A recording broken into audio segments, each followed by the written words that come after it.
Hi everybody, Lori here from My Favorite Things. Thank you so much for joining me today. I've got a very clean, graphic, and colorful project to share with you featuring the new Happy Swish Dynamics. As soon as I laid my eyes on this die, I knew I had to make a couple cards with it. I love it. Now, this is a standard size card, 4 1/4 by 5 1/2. I'm just showing you this so that you can see how perfectly it fits in a 4 1/4 by 5 1/2. I'm going to be cropping it because I love a good crop. But now what I'm doing is moving on to the marathon die cutting portion. Now, I just got going. I get in the zone, die cutting just a bunch of different colors of solid color cardstock. And of course, I have way more than I need for these cards. What I'm going to do is save those extras and just slip them in the back of my die packaging and save them for another card. You could make several cards with this idea. So I picked out a few swishes to put together like a color combination. Now, one thing, here I'm just getting the lay of the land, because I'm going to make this bottom, the bottom right, under that swish, the light pink. So I kind of wanted to eyeball that, and then I'm going to die cut it, but I'm only going to use that bottom right portion. So this is all getting kind of pieced together on a panel of white cardstock. That way it's nice and flat. And here's my little panel of white cardstock. And I'm covering it with tape runner. You could also use liquid glue, whatever kind of adhesive tickles your fancy. Now I pop on that bottom corner of pink and I just start laying in all the colors. Now here's the thing I wanted to say. All these little swishes are not identical. So there are 5 little swishes in the swish. I should say there's 5 little swishes in the big swish dynamics. Like they're all different. And I don't know if it'd be best to number them or to keep them together so you know which one goes on the bottom, which one's the next, which one's the middle. It took a little time, a little futzing around to figure out which one went where, because I did not keep mine all in order and together. So words of wise, if you want to do this, keep your swishes in order. Now I eyeballed another little panel to fit on the top left and pop that in.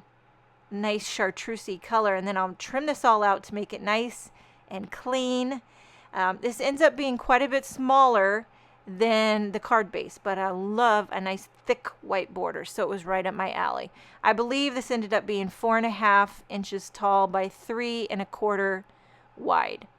So there is panel number 1. And since I had so many swishes, I thought do another one with cool tones.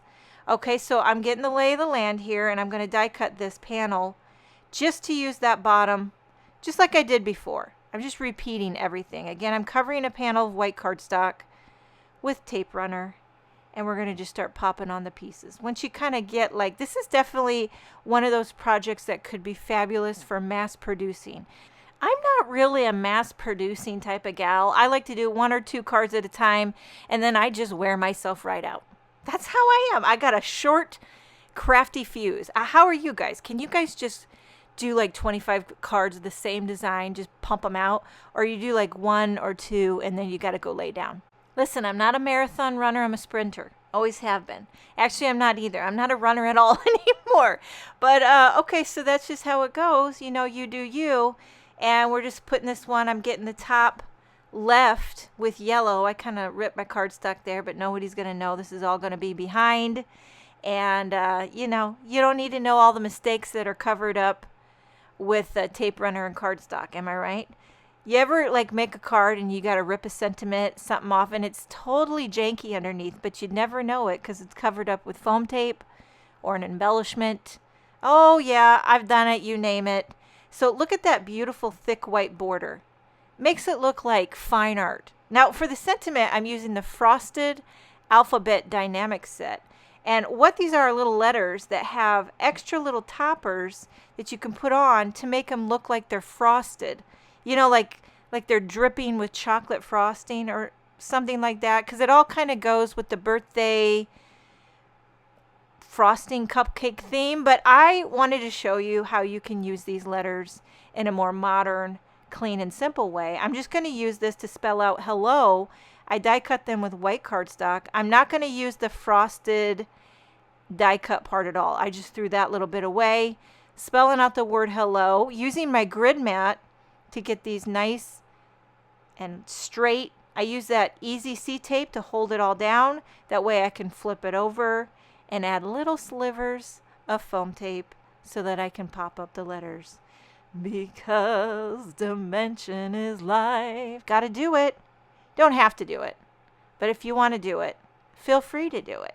Okay, so this is what I love about the Easy C tape. You can hold this all down, pop on the hello. Very clean and simple.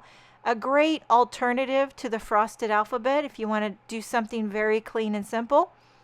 I thought about adding the frosted with like metallic gold. You could add a metallic gold frosting.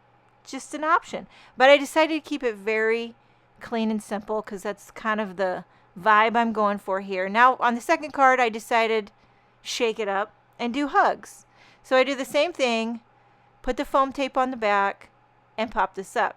Another thing that I decided to do, which is a little different for me, is I decided not to add any embellishments. And in the great words of Kenny Rogers, you got to know when to hold 'em, know when to fold 'em, know when to walk away, and know when not to add embellishments. I hope you enjoyed this video. I'm sending you clean, simple, swishy hugs today and a bright, happy hello. Thank you so much for joining me. Have a wonderful day, and I will see you next time.